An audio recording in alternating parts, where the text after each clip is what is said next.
Le Cameroun est sur un fil, entre tensions post-électorales, menaces au nord et un peuple en quête de vérité. Voici ce que vous devez savoir ce matin. Chaque info compte. Du décès d'un monument du barreau aux revendications explosives de Chiroma, en passant par les appels à la paix et la guerre des chiffres, la revue de presse de ce 17 octobre est cruciale. Bienvenue dans votre revue de presse du jour. Voici l'essentiel à retenir. N'oubliez pas de vous abonner et de vous rendre sur ekiosque.cm pour acheter vos journaux à moins 50% et lire en ligne. Dans le Nord Cameroun, l'œil du Sahel évoque une montée des menaces et des intimidations. Le messager appelle à un sursaut collectif face à des violences qui gagnent du terrain. Mutation titre, le Parti des Flammes. À Djang, la colère de jeunes contre la fraude a viré à l'incendie. Cameroun Tribune annonce l'entrée en scène de la Commission nationale de recensement. The Guardian Post fait état de 11 requêtes déposées devant le Conseil constitutionnel. Akeremouna exhorte à respecter la volonté du peuple. The Post rapporte les revendications de victoire de Chiroma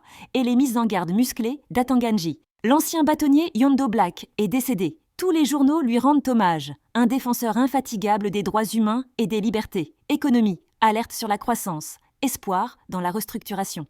La BEAC prévoit un ralentissement économique en 2025. La BVMAC accélère avec 1 milliard FCFA injecté pour un dépositaire central unique. Camwater se redresse sous la houlette de Blaise Moussa. Gwendoline Abunao est reconduite à la tête de l'APECAM. En bref, la grippe saisonnière progresse. Plus 21% de cas en 6 semaines. Le Festival des musiques sahéliennes se prépare malgré un soutien jugé insuffisant. Les tensions régionales restent vives, du Noun à la Benoué, une actualité tendue, un pays sous pression, mais aussi des signaux de résilience. Pour lire l'intégralité de vos journaux, direction ekiosque.cm avec moins 50% de réduction. Et surtout, suivez-nous sur Facebook, X, Instagram, LinkedIn.